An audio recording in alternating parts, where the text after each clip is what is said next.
I'll introduce Megan, and she'll present her work for about the first half of this session, and then we will move into questions and conversation.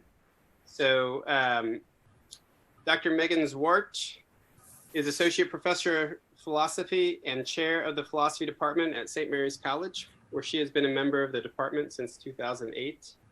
Megan received her bachelor's degree from Calvin College and her PhD from the University of Notre Dame. She teaches classes in the history of philosophy, ethics, and applied ethics.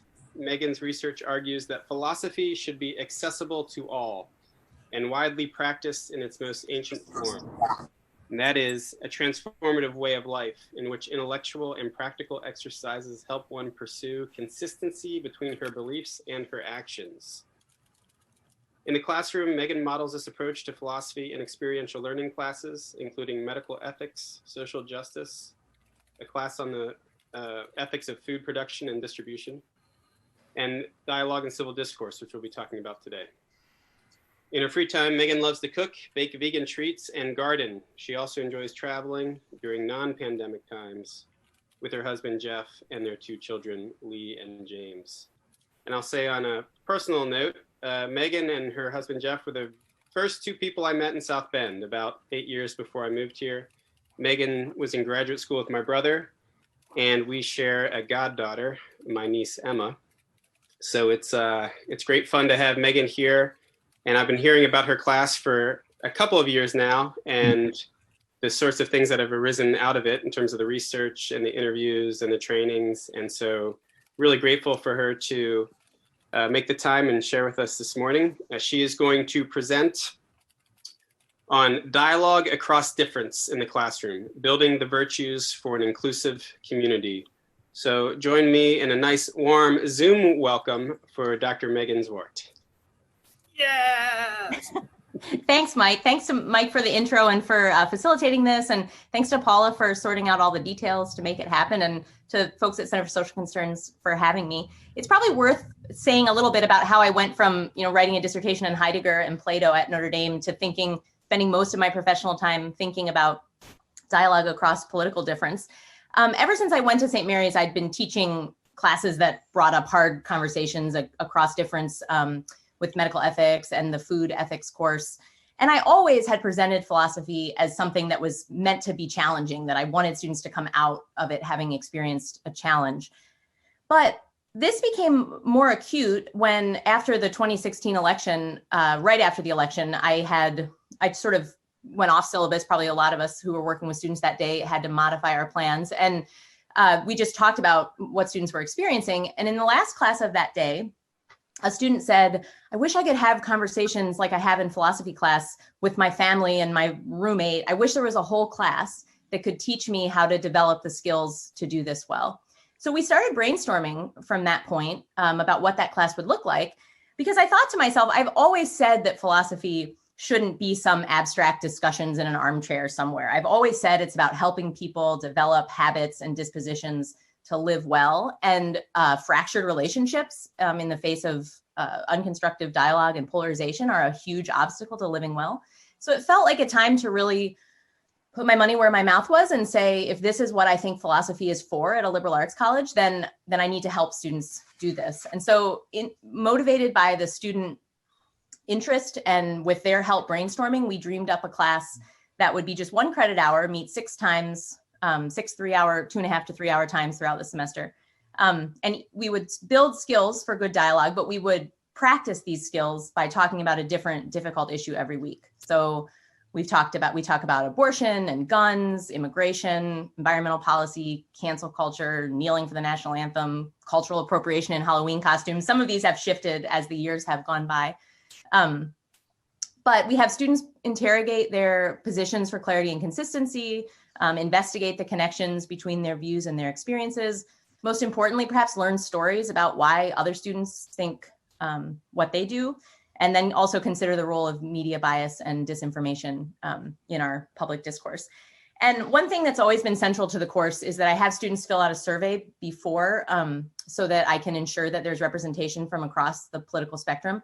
I think oftentimes projects like this run into trouble if you can't find an audience where there's genuine disagreement. And And so students fill out an application, and I haven't had to do anything dramatic. Sometimes I might advertise in a club or something if the balance is getting off, but pretty much it's been, because I think our students are probably about half and half across the political spectrum. I've also learned that I was a little reductive in thinking about the political spectrum when I started, because I've realized that you will find so many students whose views do not align along where we expect them to. And that's been actually one of the most delightful experiences of the course, is that it's really disrupted my own generalizations about who believes what.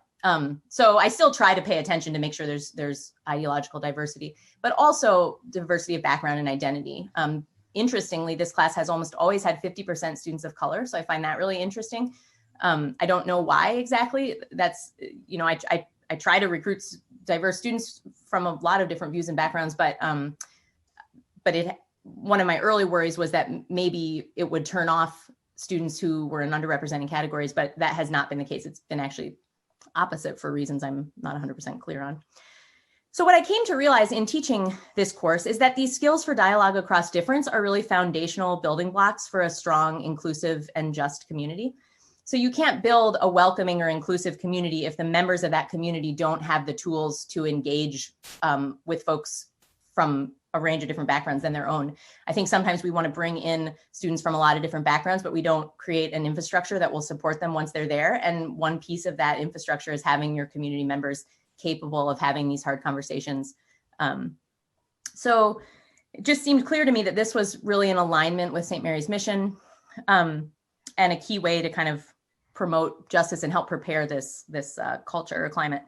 So I've seen this growth in myself and in students, and having seen how mission consistent it seemed to be, I wanted to expand the program for wider reach. So with a generous private foundation grant, we were able to begin a peer leadership program where students who have taken the course can apply in to become leaders who set a programming agenda among students for the conversations they think need the most work.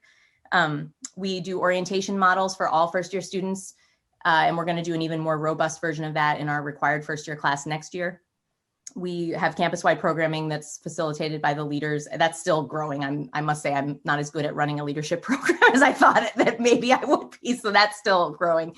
But now we're also starting a residential, in theory, we're starting the planning for a residential high school institute called Dialogue and Democracy that will pair the discourse and dialogue skills with advocacy and community engagement kinds of skills, hopefully for high school students. So the planning for that is funded for this summer, and then hopefully the institute will start in the summer of 22. But I've also found that a lot of the strategies that have come about as part of the planning for this class, I've really used in my other courses as well. So my goal for this morning is to share the key principles of the program and then reflect on what teaching this class has taught me about inclusive pedagogy. And that will hopefully help me illustrate why I'm really optimistic that if we build these necessary virtues for productive dialogue, then we can start to counteract polarization, and we can build the climate that will support, or the infrastructure that will support a welcoming and inclusive students, or community for students with a range of backgrounds. So let me share my.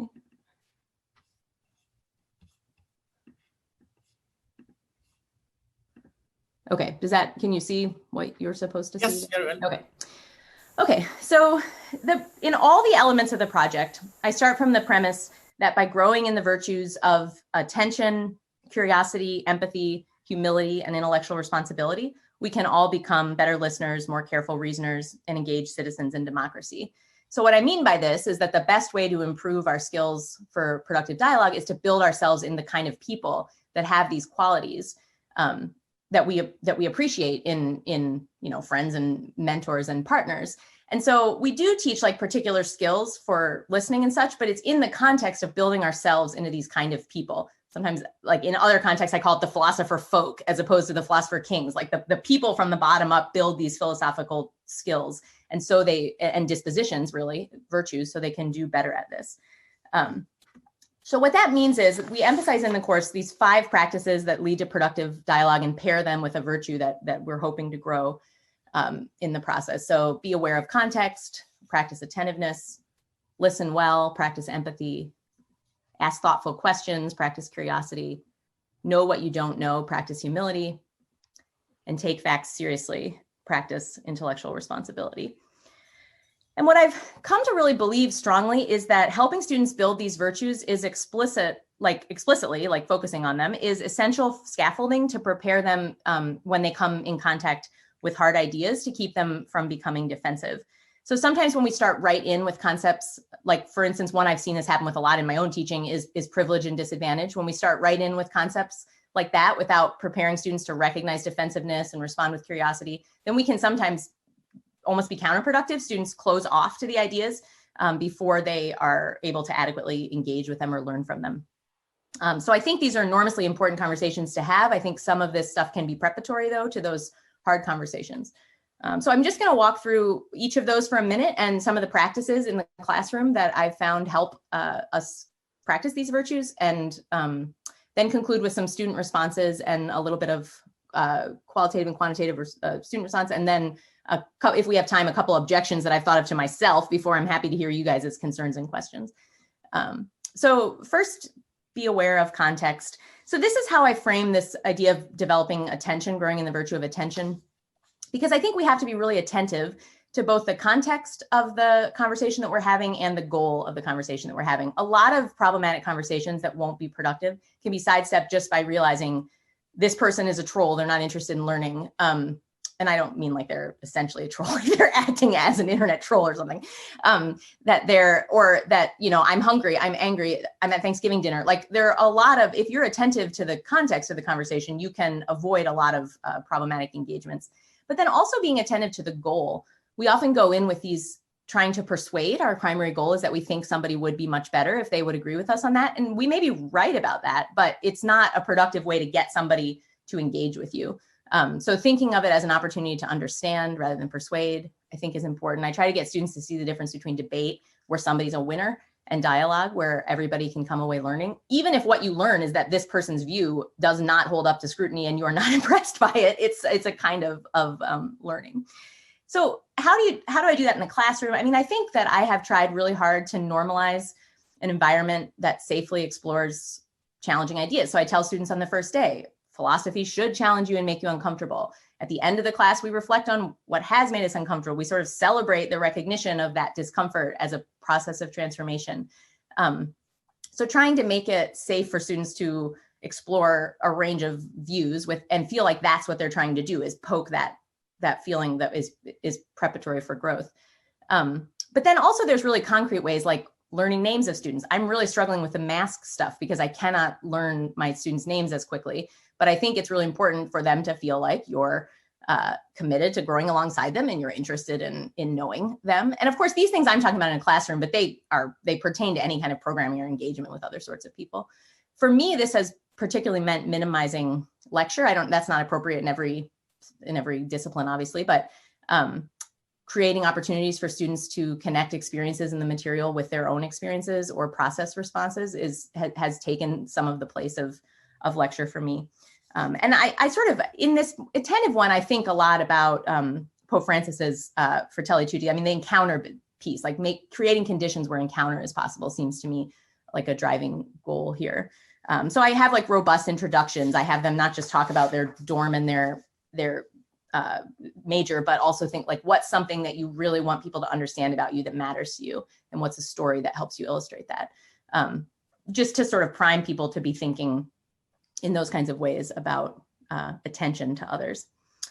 I do always want to say that this kind of process, like I'm very aware of the fact that this is disproportionately hard for some folks. I don't think that it's required that everybody spend their time engaging in these kinds of hard conversations. I'm really aware that faculty colleagues of mine of color are dealing constantly with sort of microaggressions that might reduce their energy load for this sort of thing. And so I see this as a special obligation or vocation, like that somebody who has the energy for it can grow in, and that this is a good thing. But I don't want to universalize, you've got to sit down with people who disagree with you in all circumstances. And I mean, part of the context, attention to context, is knowing when you're up for this, and not everybody is going to have equal reserves for that. Okay. So once you've set a context in which this kind of thing feels possible by paying attention to goal and circumstances, then I think the best way to help students grow in empathy is to help them listen well. Listening, I think, is a big obstacle to empathy. So just to kind of move along to talk about how this I practice in the classroom, I used to think that really artificial listening exercises felt kind of hokey to me, but I've really learned that one of the things students come away saying they've most benefited from is building skills for listening. They didn't realize that they were listening to reply. Now they're trying to learn to listen to understand. And that's a different process. And so in the pre-pandemic times, I would have them pass around an object in a circle and they could only speak when they held the object. I really resisted that at first because it seemed so artificial. But for the beginning stages of becoming used to realizing that your voice doesn't always have to be heard, you can listen is, I think, valuable. And then giving them opportunities to listen in ways that let them connect their values or views to their experiences. One case where I found this really helpful is when we talk about abortion.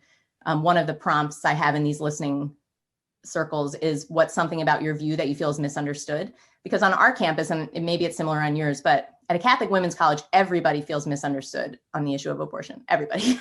And so letting folks kind of tell about their own experiences before people's assumptions get there has been a productive way to break through some of those misunderstandings. So to practice curiosity or ask thoughtful questions, defensiveness, I think paying attention to what an obstacle defensiveness was really what got me interested in this whole project to begin with. I just realized in myself, if I feel defensive, pretty much everything else, I mean, nothing good is going to come from there on. But it does seem to me like defensiveness is a very powerful tutor for getting you to recognize why something matters to you, how you ought to proceed differently. Like it can be a really helpful red flag if it doesn't short circuit the engagement. And I think I started to notice this because I was involved in planning for our first year required course, I think you guys have something similar. Maybe yours is the Moreau class or something like that. Is that right?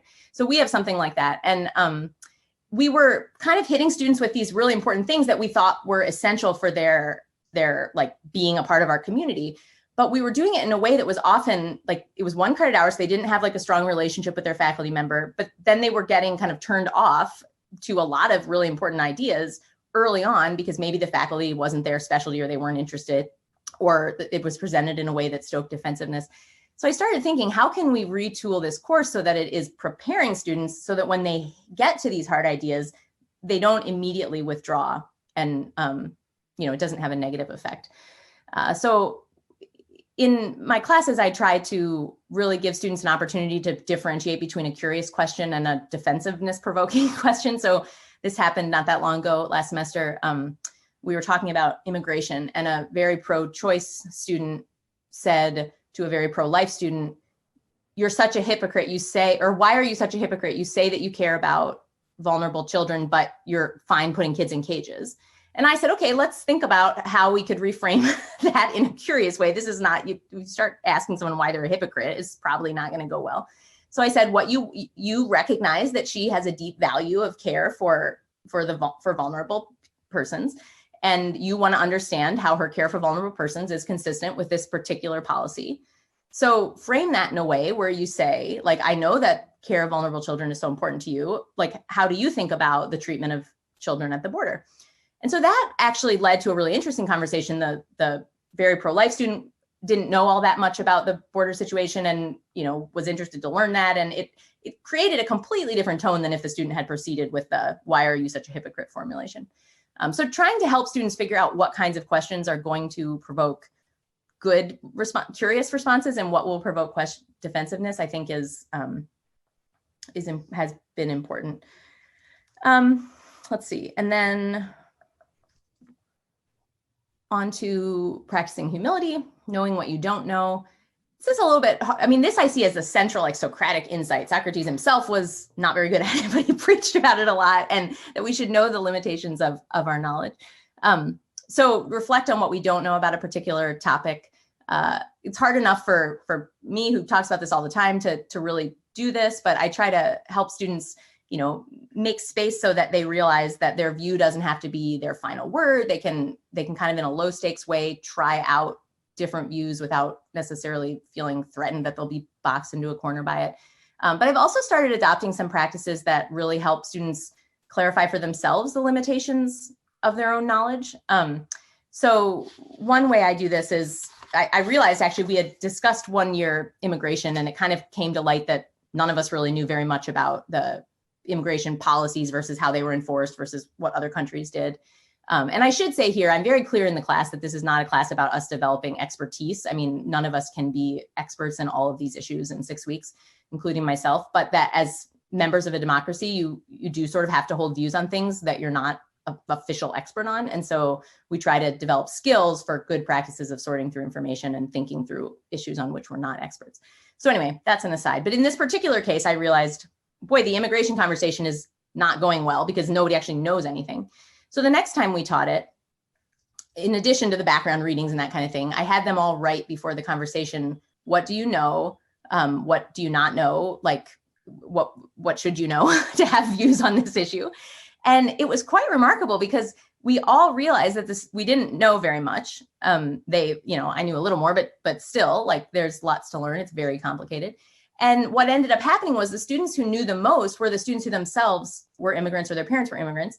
And so they had a kind of personal expertise that automatically elevated them to experts in the room. And so instead of everybody kind of who doesn't know much of anything shouting back and forth at each other, it gave these particular students who had the experiences a kind of authority. And so I do that now with other issues to try to prime students to recognize the limitations of their own knowledge before we have conversations about them, because you're much more open to learning when you know that you're not an expert. Okay, and then let's see, just keep an eye on time here. And then this one, I think we probably, are all doing ourselves. Like, we care a lot about taking facts seriously and becoming aware of confirmation bias and avoiding propaganda and misinformation. And when we're working with students, I think we probably are pretty careful these days to cite our sources and expect students to cite theirs. One thing that I found is helpful is trying to help them differentiate. So it's one thing to say, be aware of confirmation bias, but you can really help somebody know how to do that better if you help them differentiate between high quality and low quality sources that disagree with their own views and high quality and low quality sources that agree with their own views. Because one way we really operationalize confirmation bias is we assume that if a view confirms what we already think, then we don't test it necessarily to see if it has good evidence or how it's citing its data or anything like this. And so if you help students see that you can find both high and low quality sources that agree and disagree with you, then it's helpful to make the case that you do need to be more careful about your sources. And then I also have learned, although it's not that easy for me, how important it is to stick your neck out in defense of truth. I tend to want to keep myself, I don't put my cards on the table all that often. Sometimes I do, I'll talk about in a minute, but when I do that. But one time I've learned it's really important is when students are saying things that are, clearly unsubstantiated or factually inaccurate. I was facilitating a conversation on abortion with some extracurricular groups, and one student who is very pro-life was making an argument about the particular practices of a local Planned Parenthood that I said, well, you're going to need to, if you're going to claim they're doing this illegal stuff, then you need to give us some evidence that they're doing illegal stuff. There's plenty of good moral arguments and psychological arguments you can make without defaulting to unsubstantiated claims. And that she got pretty upset. Like, I don't usually provoke that kind of upset, but it did seem like that was a conversation where you do need to, have some evidence for the views that you're making. I will always help a student make their strongest argument for whatever view they hold, whether I agree with it or not. But the strongest argument is not an unsubstantiated, verifiable but unverified claim. So in any case, that's sort of the 5 practices that I try to emphasize. I wanted to just share some student response. And I'm currently in the process. I'm partnered with a social scientist, Bettina Spencer at St. Mary's, and she's helping me collect info on the course, and she will help me collect info on the first year experiences as those unfold. But for now, because that data, we've transitioned how we switch data. So this is from the first 2 years. I can't really compare the most recent 2 years, and the pandemic kind of changed and screwed up our data. So in any case, from the first 2 years, the pre-course survey shows that students, when asked to rate their comfort level talking with people who do not share their political views, on average rated their comfort level at 59 out of 100. And by the end of the class, they rated it at 80 out of 100. Now, this is just self-report. Like, we're hoping to find ways to test how durable this is. That's one of the ongoing projects. But if you look at it, I mean, I think it's to go from an F to a B- isn't too bad for 6 weeks if that's how they're experiencing it. And then I just wanted to share a couple student quotes. So these I have permission to share anonymously. This was from a very conservative student who strongly supported Trump. This class opened my eyes to a variety of viewpoints I had not been exposed to before. I had only heard certain buzzwords about my beliefs from people who generally lean left, such as white privilege and alt-right, and that people who voted for Trump hate women and anyone else who's not a middle-class upper white male. It angered me hearing these terms thrown around because I knew these words did not describe myself or my identity at all. Additionally, I realized I may have generalized people into groups as well. After talking and interacting with people, I realized that the person I may have voted for hurt them more than I realized. And this was a very liberal student, a student of color, said, one difficult exchange that was eye-opening for me was the conversation about cultural appropriation. I feel like that discussion was extremely difficult to me because my side of the argument seems so obvious that it frustrates me to have to explain it to other people. I feel like it's a no-brainer, and so usually I immediately assume that whoever's arguing against me is a complete idiot. In the end, this exchange was most helpful for me because we had a discussion about how a lot of arguments occur because the people disagreeing are having two completely different conversations. I took a lot away from this discussion because I realized that if I'm going to get my point across, I have to make my argument within the same conversation frame as the other person. This was a conservative student. After my small group's discussion on immigration, specifically issues on immigrants from Latin America, I felt a lot more compassion and empathy toward those who come into the United States illegally. None of my friends from home or from St. Mary's are from Hispanic backgrounds, and in this class, I've gotten to hear thoughts and opinions from people who are. Exchanges with these girls have been extremely eye-opening for me, and in some sense transformative for me. I began to hear the stories from girls in our class about their families and how long it took them to gain citizenship in the US. Their families were and are looking for the same American dream that my grandparents and great-grandparents came to the US to find. Before the class, I will be first to admit that I wasn't particularly tolerant of people on the other side politically. While my beliefs have not changed at all, my level of tolerance and acceptance has drastically changed for the better. This class made me more empathetic to others and made me want to put myself in someone else's shoes before making generalizations or stereotyping. That was a conservative student. Not that it matters, but little by little, I've become more comfortable with putting myself out there when it comes to things I care about and believe in. This class has helped me in my communication and listening skills. It still amazes me how far we came at having civil conversations and learning from each other, something that would not have been possible before. So I wanted to just really quickly, because I want to save time for discussion, but as I've done this, I've myself had a lot of concern, like I've worried about some things. I've had objections to my own processes and that I've tried to raise. So I just wanted to let you know that I'm, thinking through these things and how I've come to think about them, anticipate some of what I think are the plausible critiques. So the first is civil discourse the wrong goal? The name of the class is Dialogue and Civil Discourse. The umbrella project is probably going to soon change to the Dialogue project, but the subcomponents will have different titles then. But I think the reason I'm thinking of taking civil discourse out of the name, because I do think that civil discourse is the wrong goal.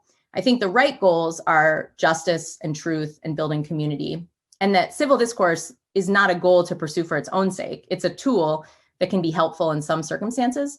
So I think my driving goal view is that a person who grows in these virtues will be more likely to know when civil discourse is appropriate and when it's time for nonviolent resistance, activism, civil disobedience, these other kinds of things.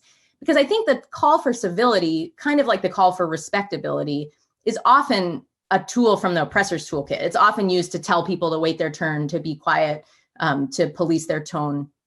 And it keeps marginalized people from being heard. So I think if the goals are justice and truth and community building, then civil discourse can be one tool, but you do have to acknowledge that it's not a goal in itself, I think, or it can potentially be harmful. I worried a lot at the beginning that I wasn't sufficiently protecting students from harmful views, particularly LGBTQ students or students, undocumented students or students for whom their very identities are tied up in some of these political and social issues. And so I didn't want to just bring people in to talk about things, like pontificate about their views when people's very identities were kind of on the debate table. And so I worried a lot about that, like losing sleep kinds of worries. But what has been so interesting to me is that really has not materialized as a concern. So I'm very clear that there's no space for personal attacks. And if I think that there's a student whom I can tell from their writing might be problematic, Then I sit near them in the class discussion, that kind of thing. So, I mean, I do the normal things you would do in facilitating. And I make sure that they're all voluntary. That's really important to me. If it's the first year class and everyone has to be there, then we use lighter topics. We don't go straight to those things. I want people to opt in. But I found that it's really important for students to have the agency to put themselves in these conversations. I remember once after a really fraught discussion about privilege, which had a number of people in tears, I actually don't mind emotions. Students sometimes say like, oh, we need to be civil, we need to avoid emotions. I think emotions are incredibly disclosive if you're comfortable sharing them. So that doesn't worry me. But this one student of color at the end said, oh, I have to go back and either drink or sleep. And I said, oh my goodness, like, it seems like we've really, like, this sounds traumatizing. Like, I'm really sorry if I've put you in a circumstance where this kind of harm has occurred. And she said, no, I'm so glad. I know people hold these views and it's really important to me to be able to share my experience. And it's just exhausting, but I'm glad I got to do it. So I think giving students the agency to make the choice to put themselves in that circumstance if they want is important. I don't want to do it coercively. But I think that respecting their agency and not sliding into paternalism is there's good reasons for that. And then last, I worried a lot about would I have to pretend I was objective? I mean, I teach classes called philosophy of gender and social justice. I'm an outspoken vegan and a feminist. Like, you can connect the dots here on where probably my personal views are going to lie. And so I thought, like, for students to take me seriously, well, I have to pretend that I have a kind of objectivity. But I've realized also that was kind of a misplaced concern, because students don't mind when you have views. They mind when you have contempt for them because you perceive their views to be different from yours. And they're very sensitive to that distinction, I find. But I also try to be judicious about when I share my views. So if you share too much, you risk a chilling effect. And if you share too little, you risk trying to appear objective and giving this false sense of objectivity, which nobody can or should appeal to. So like one instance where I did this, a student was talking about how for her feminism is all about the self, my body, my choice. It's so selfish.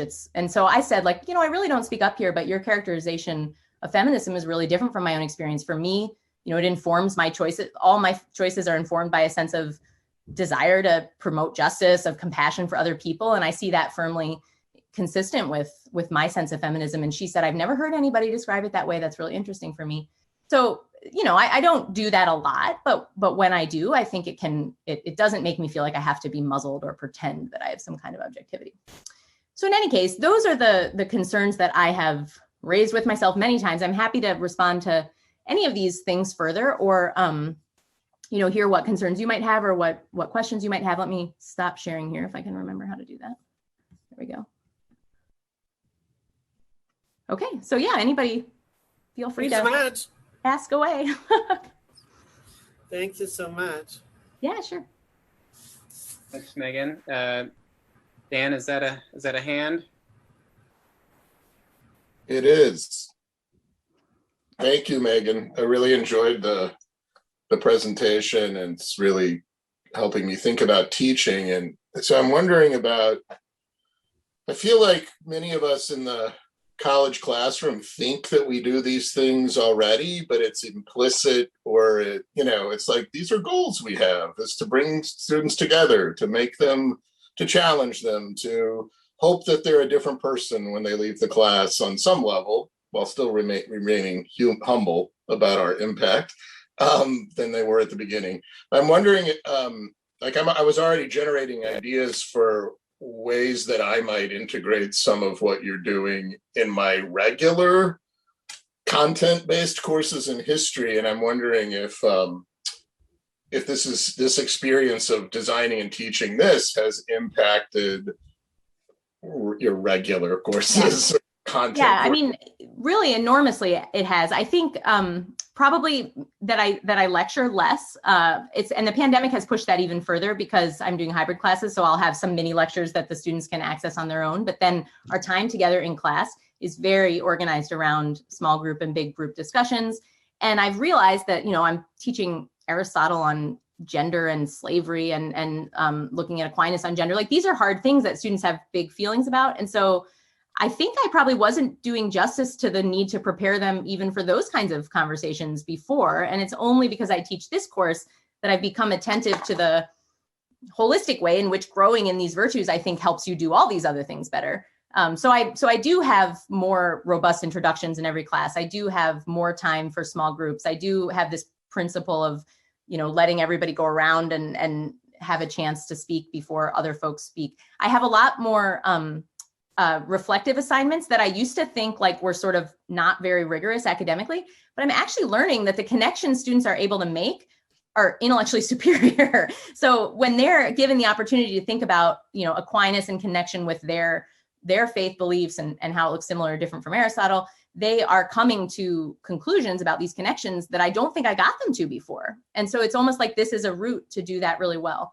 So I continue to keep finding ways to integrate those, but because of the nature of what I teach, I guess it may be different if you're doing calculus, but because of the nature of what I teach, I have found that those kinds of reflective assignments, listening exercises, small group discussions really enrich their experience of even the more traditional philosophical material.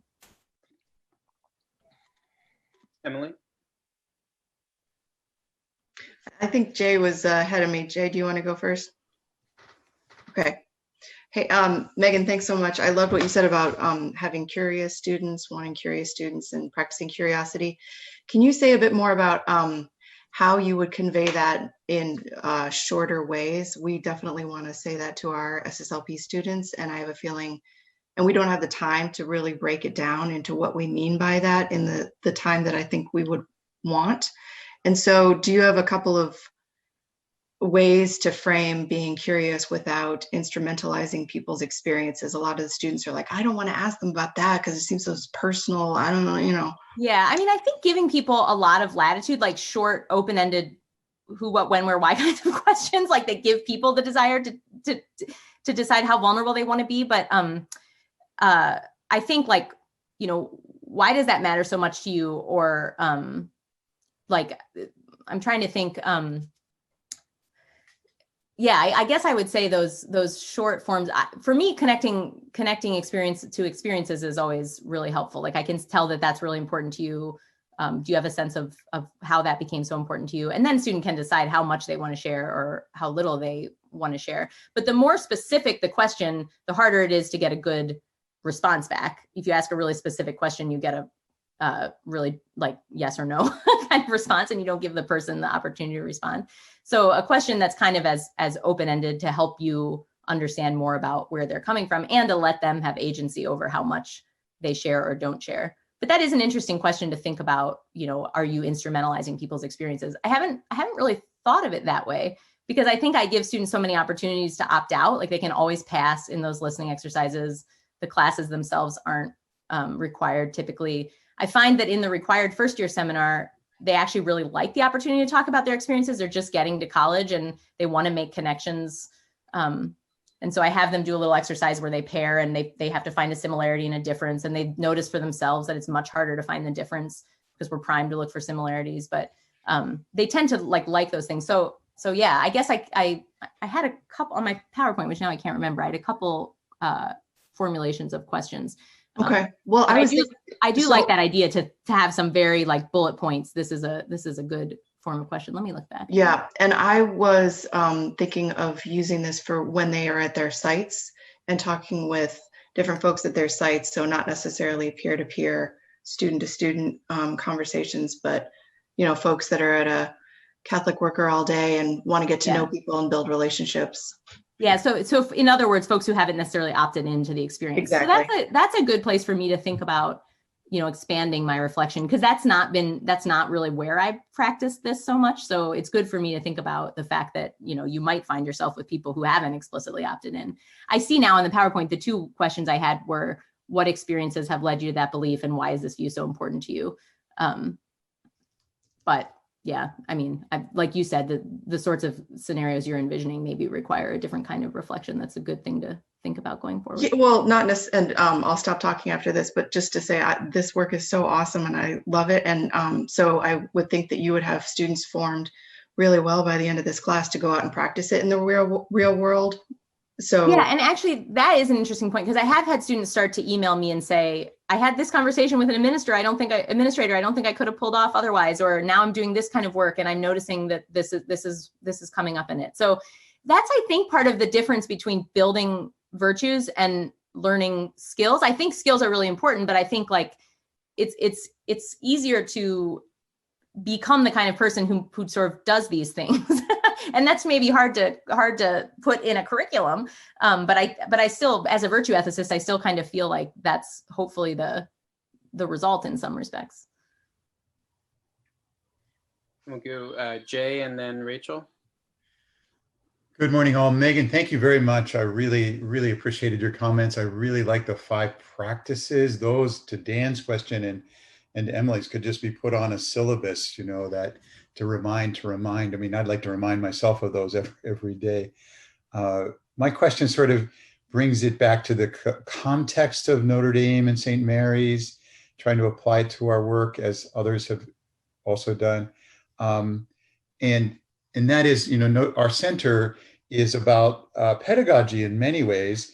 So we love these questions, but then it's also about engagement, which is part of our pedagogy, right? To move beyond our campuses. And I've been really struggling with some data I've been reading lately about Notre Dame's privileged position. So we have more students enrolled from parental income brackets in the top 1% of all income brackets, way more students than we have from the bottom 60% of those income brackets. And it's not too much different at St. Mary's. I can share this data. So we are already dealing with this, you know, as you alluded, so you completely understand this. But the practices that you note are sort of assuming that we have a mixture of folks, and we need to, and it's good skill building, and you did attract a mixture, but like, how do we foster the skill of getting out of our comfort level of our world into a, you know, because that's the polarization in America. Even, you know, we even live in neighborhoods that are increasingly monolithic in terms of political background, tremendously so. So how do we, are there strategies that and this is an open-ended question for all of us, I don't expect you to have all the answers, but how do we then take that next step toward, I want to be an agent that goes beyond my residence hall or my class, and also is willing to find those differences. And of course, this is a bigger goal, but that's the question. Yeah, I mean, I think that is really a hard question. For some of it, and unfortunately, I think it's a hard answer too. Like for me, I've learned that I really have to build trust across student populations. Like it is not, students, like everybody, make assumptions about who believes what and acts in what way and has contempt for what. And I cannot believe how often students tell me, you know, somebody told me you were a safe faculty member to take for this. And I don't want to make it sound like I'm coddling conservative students or anything, but I think that it is important not to give the sense that you have contempt for students who aren't typically attracted to the kinds of work that I would do. And so I found that bears fruit in, you know, my social justice class is a food ethics class, but that class is always widely representative from across majors and political viewpoints and social backgrounds. And I think, you know, it has something to do with the fact that I've worked hard to build trust across communities, and also the like requirements that they get out of the class, or medical ethics. Like that's not necessarily a class that only students of one sort will take, but that is an experiential learning class. So they go out into the community and they do service learning in connection with that class. So I guess that was kind of two points. One is to build trust across a lot of different groups of students. And I think we sometimes worry that maybe doing that would come at the expense of supporting our most marginalized students. I have not found that has needed to be the case for me, but I don't know exactly why that is. But then the second point is to maybe embed some of these experiences into classes that aren't self-selecting for certain kinds of students, or experiences that aren't necessarily going to self-select, or to recruit more widely for those kinds of experiences. So I think it is kind of a lot of legwork, like to build that trust and then to create these experiences in places where students might not expect them. But that has worked for me, and I continue to have to work at it. I'm not saying it's not a finished project, but that's a couple thoughts. Thank you. Very helpful. Okay, I guess I'm up next. Thank you so much, Megan. This has been really, really interesting. I want to pick up on a couple of threads from other folks as well. One one of the things that you said was talking about how this class has influenced your other classes. And for me, it's kind of a reverse. I work with CBL, Spanish Community-Based Learning, and work with a cohort of faculty who do that. And so this semester, the question I had actually has to do with my intermediate Spanish 2 class. And so we've done things a little bit differently this time around in terms of doing more dialogue, more conversation around some tough topics. And so for me, having worked with the reflection of kinds of assignments a lot in the past, that's influenced how I'm doing the intermediate Spanish 2. And so kind of picking up on what Emily was asking about, but not in an experiential learning situation, but rather in the classroom situation, helping students to know better how to listen, but then to respond when another student says something that's very vulnerable. And so one of the things that we've been talking about is the art of conversation and listening to what somebody says, but then asking them to go deeper to respond to that. And so my question is about trying to think in terms of some of the bullet point kinds of things.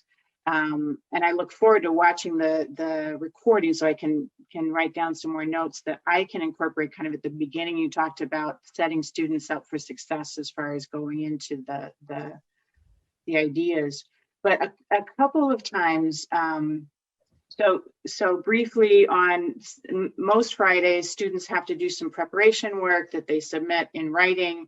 And then instead of our meeting in class, they're doing recorded conversations with a classmate in Spanish about these topics. And on a couple of different occasions, because of the content, either watching a video about a hijab, a young Muslim girl who was basically forced by the school administrator to take off her hijab before she goes into the classroom of new students, or things like that. Students of color in my class opened up and shared something that was very personal, and it making that connection between their own experience and the content that we were discussing. And their classmates, I think it's that they really didn't know how to respond, but rather than asking a question or rather than responding to what the student had shared, there was an awkward pause, and then they moved on to the next question. And so I'm wondering if you can share some ideas about how to get the students to not only listen carefully, but then respond and engage in that. Mm-hmm. No, was that a case where, did you say it was filmed or were you there? I was not there. It was a filmed or either a video or an audio recording, and it's just 2 or 3 students talking together. So it's a very small, intimate conversation. They're guided prompts that are first having them talk about the content, but then making those kinds of connections either to their personal experience or to other themes and topics that we've had in class. Yeah. So, I mean, I think obviously like that would be a case where after the fact, it'd probably be really effective to reach out to those students and say like, you know, wow, that was a really instructive experience. I'm really grateful you were able to share that. You know, mm-hmm. Not everybody has the words in the moment to respond, but what a wonderful opportunity for those students to have heard your experience, something that like affirms the desire to experience, you know, to be vulnerable in that way. And mm-hmm. then you might follow up with those other students and say like, what a great opportunity that would have been to ask this kind of a question, to say like, you know, how did that feel? Or if they hadn't already, you know, some way that encourages them to go deeper. I think sometimes when I'm doing those listening exercises, one of the students don't really like it, but I actually think it's a benefit. They can't respond right away. So you sort of have to be prepared to put your idea out and then not necessarily know, you know, you don't get the validation or the response, good or bad. So I think students say that feels awkward because they really are always looking for validation, but maybe setting the expectation that we can't be responsible for how other people respond. We can only be responsible for our engagements. Mm-hmm. And so, you know, lauding them for having that willingness to be vulnerable, and reminding those other students that would have been a good opportunity to respond in such a way. That does remind me that one of the things I do emphasize a lot throughout all these classes is that you really can only be responsible for your own engagement. And so I don't expect anybody to share in vulnerable ways if they're not comfortable with it. even like, you know, there's all these ground rules. People talk about confidentiality. I'm really uncomfortable with that as a ground rule because you can't promise that other students are going to honor that. And then you give students maybe a false sense of security that their vulnerability will be respected.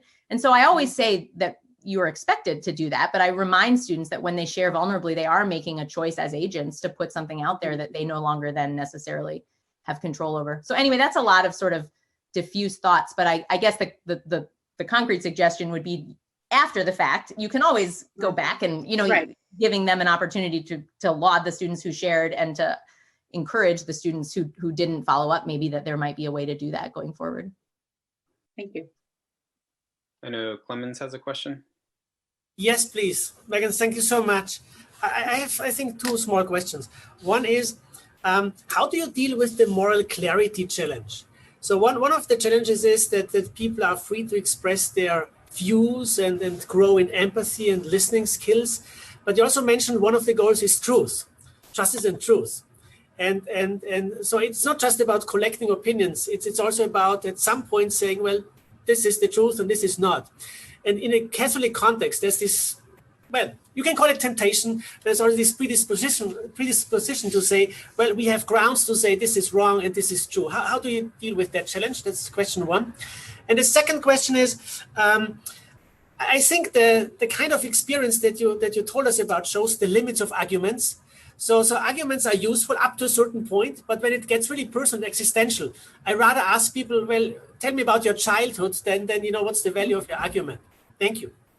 Yeah, so let me answer the second one first. So before I got into this work, I was working more on food ethics, and my research was actually like, this is one place where if you read the arguments, everybody would be convinced that we should reduce our reliance on industrial animal agriculture. Like nobody rational is not persuaded by those arguments. They're ironclad. But hardly anybody, including ethicists who believe it strongly, modifies their behavior accordingly. So I was really interested from the get-go about this gap between our knowledge and the sufficiency of arguments to convince people and behavior transformation. And so I almost think this work has been a natural follow to that because it doesn't try to separate out the cognitive and the affective systems like the emotional responses and the but rather tries to see them as working together in the interest of behavior change. So really the way the classes are actually structured, each class we do a sort of more intellectual argument. So we might like look at this list of speakers, who are you willing to allow speak on campus, under what circumstances and why, a much more cognitive exercise. And then a much more like, what experiences have informed your views about guns? And I don't try to separate those things anymore because I think that they really go well together. So maybe that's just to say that embedded in all my work now is this sense that there are limitations to arguments, and that I'm starting to learn about psychology and thinking, oh my God, all these philosophers have been operating without any knowledge of how the psyche works. What a deficit. It's fascinating, yeah. Yeah, so I would love, like, let me do another PhD in moral psychology, but okay. Can't do that for now. The first one about moral clarity, there I'm really glad to be at an institution that has a mission because there is obviously a lot of people of goodwill and conscience disagree about particulars, but it's within a framework where the dignity of the human person matters and where, you know, essentially there are some things that are beyond the limits. And so I don't have to just sort of act as though all ideas are created equal. But realistically, I don't have students propose. I mean, students may not understand that the things they're saying are racist, but they're not defending. I don't have neo-Nazis in class is what I'm trying to say. And so I think that giving students these resources so that then when they confront the ways in which their implicit biases are being operationalized as racism, like they can then hear that. But I'm not really having to decide whether I let students express, you know, really, really extreme views. That just hasn't come up so much. So I spend a lot of time worrying about that. Like, what would I do in the case where, but I just haven't gotten to it yet. And so sort of worrying about it in the abstract has become less of a concern, like relying on the mission, relying on the dignity of the human person, relying on the fact that most of my students don't want to exclude people. Like they want to be the kind of people that include others. They just don't always know how their actions come across. And so letting other students share with them. And so back to maybe something Emily said, are you instrumentalizing vulnerable folks' experiences to train, you know, the majority folks? I do worry a lot about that. And that's, again, where that agency piece is very important to me. I I know that students want to do this. If I start to get the sense that that's not the case, then I would really worry about that. But I haven't seen evidence of that yet. So some of these problems, I think they may come up in the future, but they haven't so far. Thank you, Megan. Thank you.